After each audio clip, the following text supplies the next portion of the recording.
오늘은 3일째 날인데요. 하나님 주신 말씀 보도록 하겠습니다. 다니엘서 2장 36절에서 45절 말씀입니다. 오늘은 다니엘서 2장을 좀 함께 살펴보려고 하는데요. 그 가운데 우리 36절에서 45절까지만 읽도록 하겠습니다. 36절부터 45절까지 저부터 한 절씩 교독하고 마지막 45절은 함께 읽도록 하겠습니다. 저부터 36절 읽겠습니다. 그 꿈이 이러한즉 내가 이제 그 해석을 왕 앞에 아뢰리이다.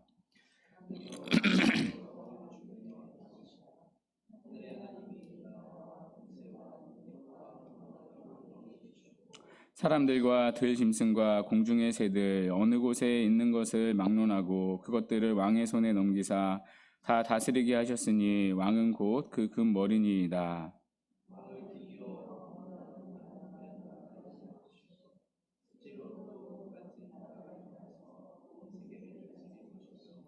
넷째 나라는 강하기가 새 같으리니 새는 모든 물건을 부서뜨리고 이기는 것이라. 새가 모든 것을 부수는 것 같이 그 나라가 문 나라를 부서뜨리고 찌을 것이며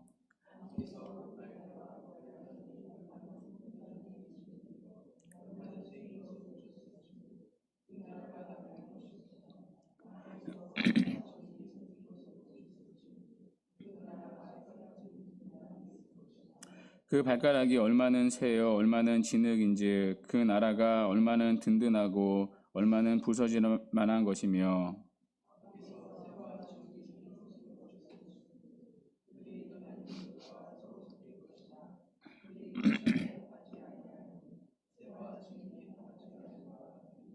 이 여러 왕들의 시대에 하늘의 하나님이 한 나라를 세우시리니 이것은 영원히 망하지도 아니할 것이요 그 국권이 다른 백성에게로 돌아가지도 아니할 것이요 도리어 이 모든 나라를 쳐서 멸망시키고 영원히 설 것이라. 손대지 아니한 돌이 산에서 나와서 새와 녹과 진흙과 은과 금을 부서뜨린 것을 왕께서 보신 것은 크신 하나님이 장래의 일을 왕께 알게 하신 것이라. 이 꿈은 참되고 이 해석은 확실하니이다 하니. 아멘. 오늘은 신년 새벽 기도의 3일째 날입니다. 오늘은 이 다니엘서 2장을 살펴보겠습니다. 2장의 내용은 간단합니다. 느부갓네살 왕이 꿈을 꾸게 됩니다. 그 꿈 때문에 이제 범인에 빠졌습니다. 당시 바벨론 사람들은 신이 왕을 통해 앞으로 일어날 일들을 알려준다고 믿었습니다. 그래서 왕은 박수와 또 술객과 또 점쟁이와 갈대아 술사를 다 불러 모았습니다. 이들은 당대에 꿈을 해몽하는 자였습니다. 그들에게 왕은 자신이 꾼 꿈이 무엇이며 또 그 꿈의 의미가 어떠한지 밝혀내라고 요구합니다.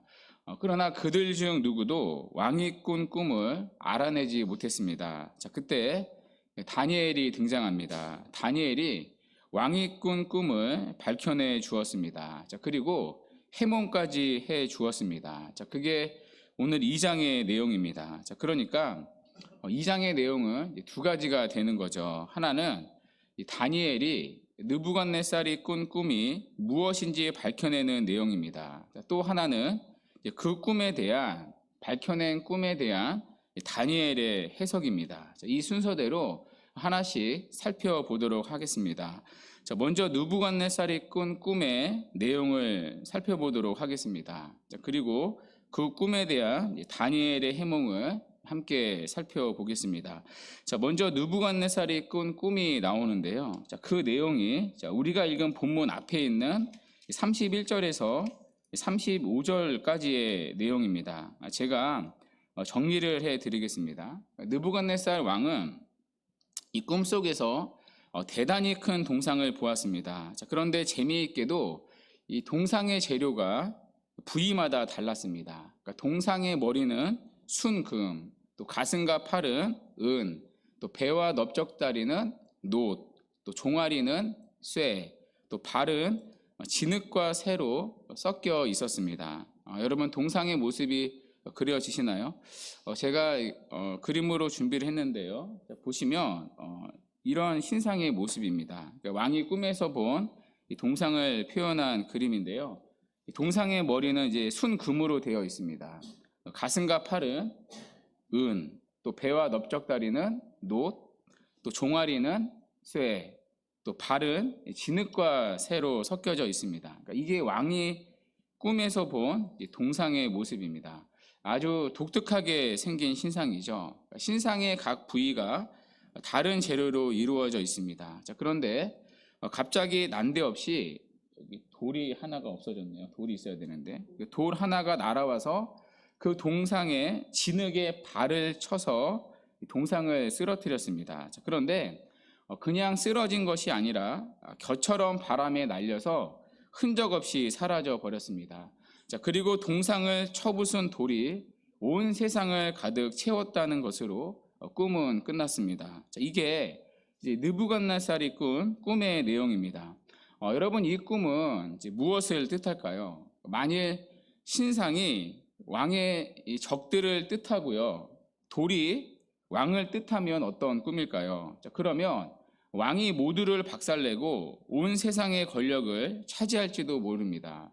여러분이 얼마나 멋진 꿈입니까? 자, 그러나 그 반대로 이 신상이 왕의 제국이라면 이제 어떻게 되겠습니까? 자, 그러면 바벨론 제국이 망한다는 것 아닙니까? 자, 그러면 그 돌은 또 대체 어떤 제국일까요? 신상을 박살내고 또 가루로 만들어 버리는 그 돌은 누구를 뜻하겠습니까? 갑자기 튀어나와서 바벨론 제국을 가루처럼 박살내는 그 돌은 대체 무엇일까요?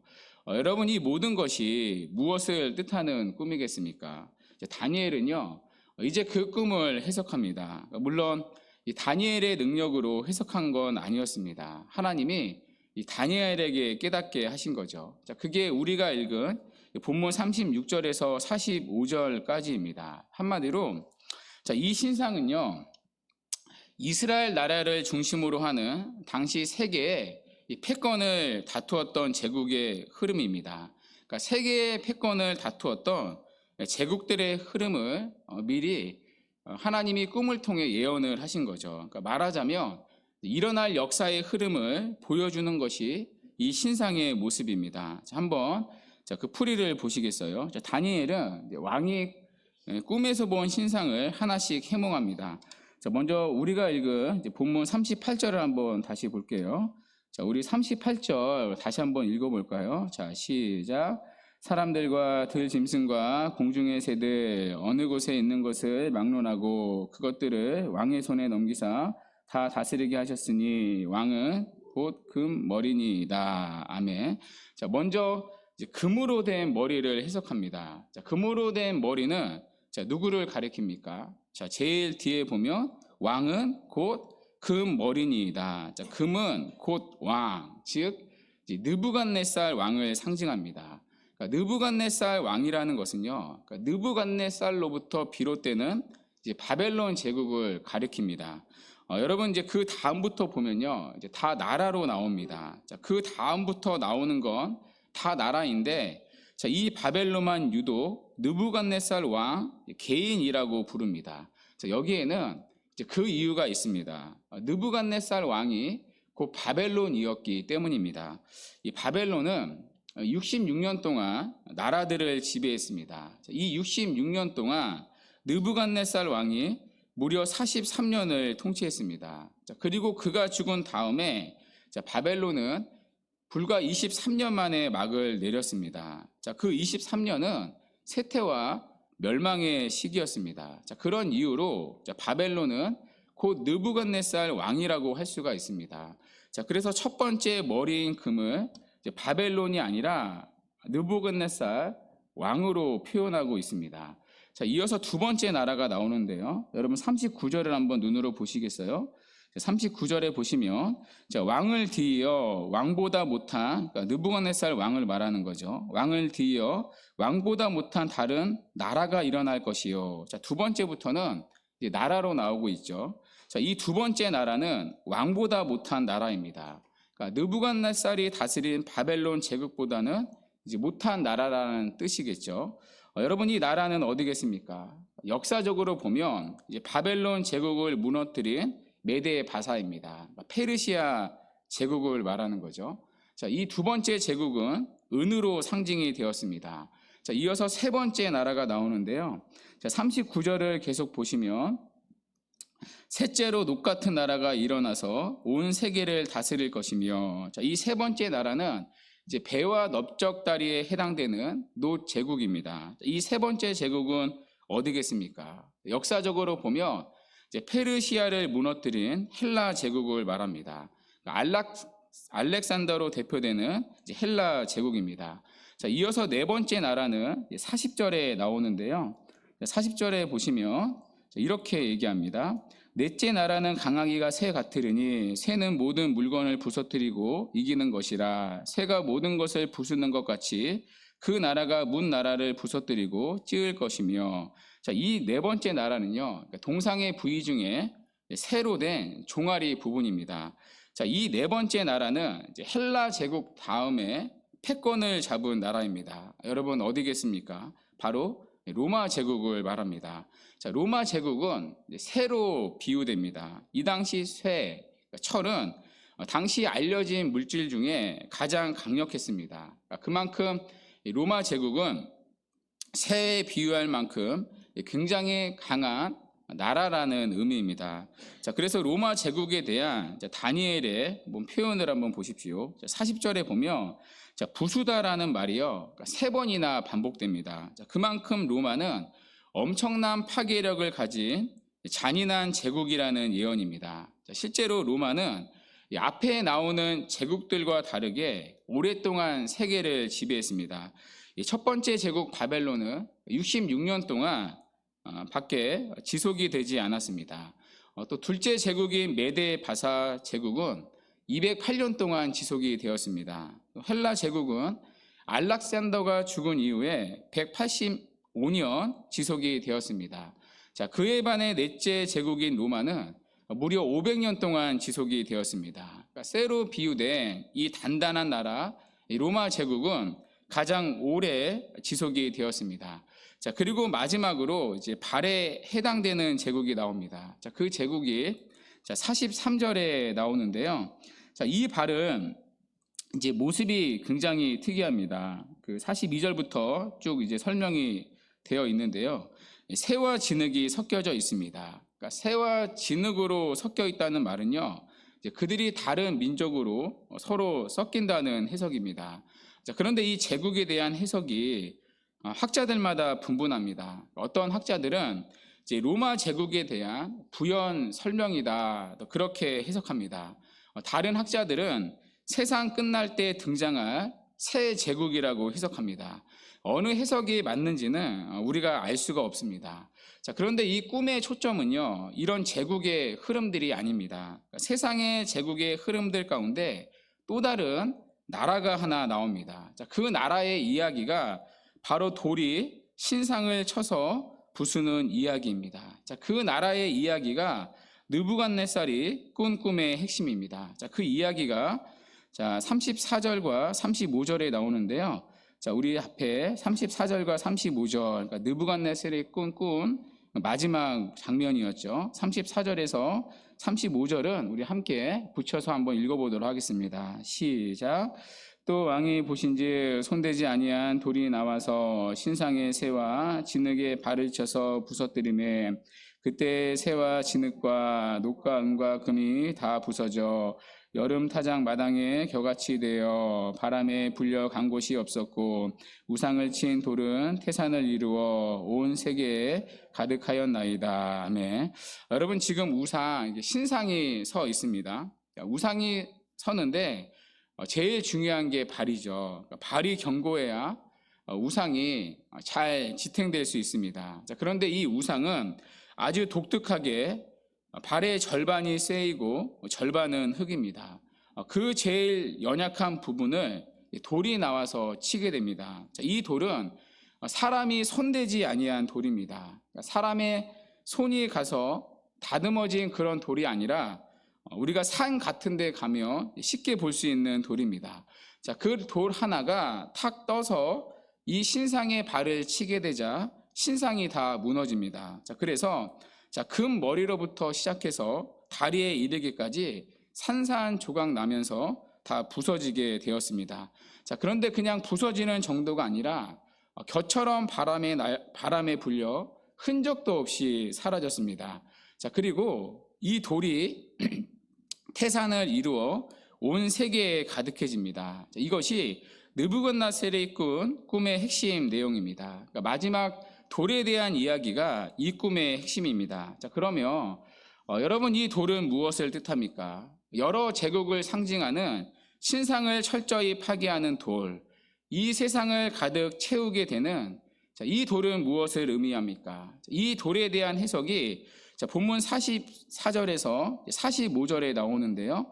44절에 보시면 이 돌이 무엇을 상징하는지 다니엘은 한마디로 풀어냅니다. 44절에 이 여러 왕들의 시대에 하늘의 하나님이 한 나라를 세우시리니, 하나님이 직접 세우는 나라가 있다는 겁니다. 여러 제국의 흐름 속에 하나님이 한 나라를 직접 세우십니다. 그 나라는 사람이 왕이 되지 않는 하늘의 하나님이 세우는 나라입니다. 그렇다면 여러분, 이 돌은 무엇을 상징합니까? 바로 하나님의 나라를 상징합니다. 여러분, 그 나라는 어떠한 나라입니까? 44절 그 뒤에 보면 영원히 망하지 않는 나라입니다. 그리고 국권이 다른 백성에게 돌아가지 않는 나라라고 말합니다. 사람이 무너뜨릴 수 없는 영원한 나라라는 것입니다. 오히려 이 하나님의 나라는 돌이 동상을 부순 것처럼 인간의 모든 왕국을 무너뜨리고 그 위에 터를 세울 것입니다. 그 후에 돌이 온 세상을 가득 채운 것처럼 하나님의 나라는 온 세상을 정복할 것입니다. 온 세상에 하나님의 나라는 가득할 것입니다. 여러분이 하나님의 나라는 예수님을 통해서 이 땅 가운데 시작이 되었습니다. 거룩한 산 돌이신 예수님께서 이 세상 한복판에 들어오셨습니다. 그리고 이 세상 나라와 부딪히셨습니다. 처음에는 거룩한 산 돌이신 예수께서 강력한 세상 나라의 힘 앞에 깨지고 부서진 것 같았습니다. 십자가에 달려 죽으시는 예수는 구원자 같지 않았습니다. 그러나 건축자의 버린 돌 같았던 예수님께서 죽음에서 부활을 하셨습니다. 그분은 부활하셔서 세상의 나라를 무너뜨리고 하나님이 세우시는 나라의 주축돌, 모퉁이 돌이 되셨습니다. 그리고 그 예수를 믿는 사람들이 모퉁이 돌 되는 예수님 위에 쌓이다 보니 태산이 되고 확장이 되어 온 나라를 뒤덮는 것입니다. 그게 바로 하나님 나라의 모습입니다. 여러분, 이게 느부갓네살 왕이 꾼 꿈의 핵심입니다. 이 꿈이 말하는 교훈은 여러분 너무나도 명확하고 선명하죠. 인간이 세운 왕국과 권세는 영원하지 않다는 것입니다. 오늘 있지만 내일은 없어질 것들에 불과하다는 것입니다. 여러분, 아무리 철처럼 단단한 로마 제국도 아시다시피 영원하지 않았습니다. 한때 모든 길은 로마로 통한다는 말이 나올 정도로 번성했던 제국이 로마 제국이었습니다. 그러나 로마 제국은 망했습니다. 여러분, 그 뒤에 이어 나오는 제국들, 수많은 식민지를 거느리며 해가 지지 않는 나라로 불린 대영 제국도 그 영화가 영원하지 않았습니다. 세상에 영원한 나라는 없습니다. 그것을 오늘 본문은 미리 보여주고 예언하고 있습니다. 그래서 여러분, 이 동상의 모습을 보시면 흥미로운 게 있습니다. 여러분, 동상은 각각 부위가 다른 재료로 이루어져 있습니다. 그런데요, 재료가 갈수록 쇠퇴합니다. 머리는 금이었습니다. 그 다음에는 은이었죠. 그 다음에는 노시였습니다. 그 다음에는 새였고요. 마지막에는 가장 천한 모양인 진흙과 새로 섞여져 있습니다. 여러분, 이게 세상 역사의 세상 나라의 흐름이라는 거죠. 여러분, 세상의 나라는 갈수록 쇠퇴합니다. 우리가 눈으로 보기에는 세상은 진보하는 것처럼 보입니다. 실제로 과학이 발전하고 의학도 발전하고 있습니다. 그런 부분들은 부정할 수가 없습니다. 그런 진보는 하나님이 우리에게 주신 또 다른 귀한 선물입니다. 부정하거나 무시하는 게 아니라 감사함으로 누려야 될 하나님의 귀한 선물입니다. 자, 그러나 그 안으로 들어가서 여러분 조금만 보십시오. 바깥으로는 진보되는 것처럼 보이지만 여러분 그 안의 모습은 갈수록 부패하고 있습니다. 여러분 오늘날 우리가 사는 세상의 모습, 사회의 모습을 보십시오. 죄를 부끄러워하지 않는 세상이 되어가고 있습니다. 회개해야 할 죄들인데 그 죄를 버젓이 웃고 떠들면서 얘기하는 세상이 되었습니다. 죄에 대한 수치를 느끼지 못하는 너무나도 망가진 사회입니다. 가끔 보면 사탄의 소굴이다 생각될 정도로 사회가 죄로 너무나도 망가지고 있습니다. 제가 지금 이제 45인데요. 46인데요. 해가 지날수록 그 짧은 연수를 살지 않았지만 정말 시대가 갈수록 참 세상은 죄로 부패하고 망가지고 있다. 제가 살면서 그걸 생생하게 경험합니다. 왜냐하면 세상의 나라는 결국 썩어 없어질 세상이기 때문입니다. 돌이 떠서 발을 치자 다 무너져 내리면서 결국에 흔적도 없이 겨처럼 바람에 사라지고 없는 것이 세상 나라의 실존이기 때문입니다. 세상의 나라는 영원하지 않습니다. 마치 로마가 죄에 무너진 것처럼 결국 죄로 무너져 내릴 성에 불과합니다. 자, 그러나 여러분 그에 반해 하나님의 나라는 어떻습니까? 하나님의 나라는 여러분 영원합니다. 하나님의 나라는 결코 무너지지 않습니다. 무너지지 않을 뿐 아니라 그 나라는 갈수록 성장하고 확장됩니다. 여러분 인류의 역사를 보십시오. 늘 시대마다 세상의 나라는 하나님의 나라를 무너뜨리려 했습니다. 교회를 죽이려고 했습니다. 자, 그러나 놀랍게도 하나님의 나라는 망하지 않았습니다. 여러분 로마 제국이 가장 강력한 쇠의 강함을 가지고 얼마나 교회를 핍박을 했습니까? 얼마나 핍박을 했는지 여러분 교회가 땅을 파고 들어가 숨어야 했습니다. 그게 우리가 잘 아는 카타콤 아닙니까? 생존조차도 위험할 정도로 핍박을 가했습니다. 그러나 교회가 망한 것이 아니라 여러분 로마 제국이 망했습니다. 오늘 다니엘서의 예언대로 되었습니다. 여러분 2000년 역사를 보십시오. 교회는 망하지 않았습니다. 20세기에 들어와서 과학이 발달하고 공산주의가 일어나면서 공산주의가 제일 많이 핍박한 게 교회입니다. 목사들이 얼마나 많이 죽었는지 모릅니다. 그러나 공산국가는 망해도 교회는 망하지 않았습니다.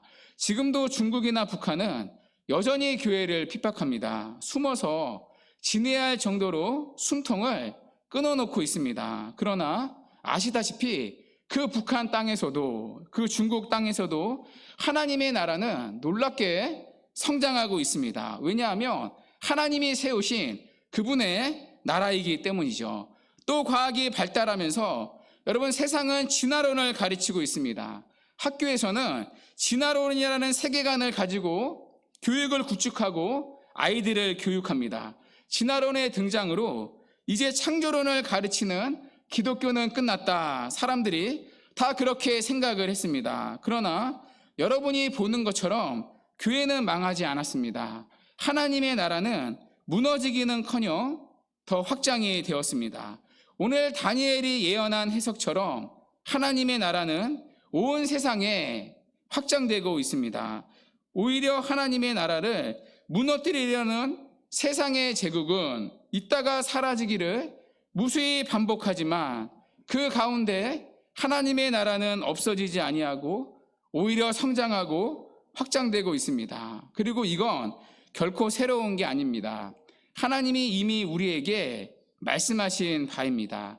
오늘 본문의 다니엘을 통해 이미 오래전 구약에 예언된 일입니다. 그 예언대로 수많은 제국이 있다가 사라지기를 반복하지만 하나님의 나라는 망하지 아니하고 태산을 이루어 확장되고 있습니다. 자, 그렇다면 여러분 결국에 우리가 사는 인류의 역사가 지향하는 끝은 무엇입니까? 바로 하나님 나라의 완성입니다. 하나님의 나라의 완성을 향해 지금도 세상이라는 역사의 무대가 흘러가고 있습니다. 자, 그렇다면 여러분, 우리는 무엇을 위하여 살아야 하겠습니까? 당연히 사라지고 없어질 세상의 나라가 아니라 하나님 나라 아닙니까?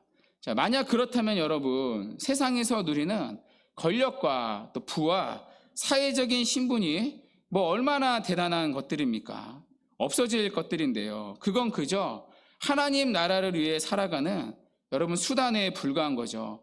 그게 어떻게 성도의 자랑과 성도의 목적과 성도의 높임이 되겠습니까?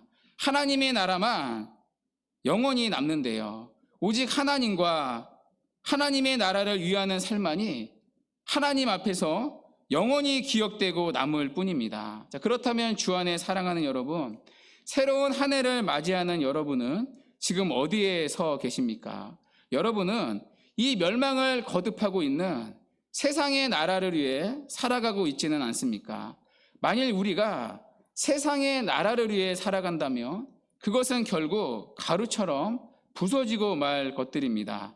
만일 여러분이 바라고 생각하는 것이 이 세상 나라밖에 없어서 돈이나 명예나 그저 신분이나 이런 것밖에 생각하지 못하고 살아가는 것이 여러분의 실존이라면 오늘 다니엘의 예언처럼 뜬 돌이 어느 순간 발을 쳐서 그 땅을 무너뜨릴 때 바람의 겨처럼 여러분의 인생과 삶 전부도 흔적 없이 사라지고 마는 인생을 사는 것뿐입니다. 그게 주일에 살펴본 헛된 인생인 거죠.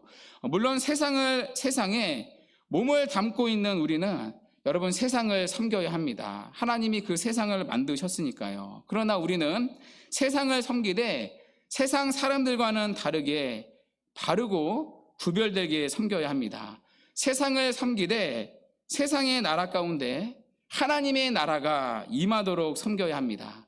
죄로 물든 곳곳에 하나님의 다스림이 나타나도록 여러분이 있는 삶의 자리에서 세상과 똑같이 살아가는 게 아니라 어제 우리가 살펴본 말씀대로 하나님의 말씀이라는 기준을 가지고 뜻을 정하여 세상에서 딱 믿음의 선을 그으며 그 믿음으로 살아낼 수 있어야 합니다.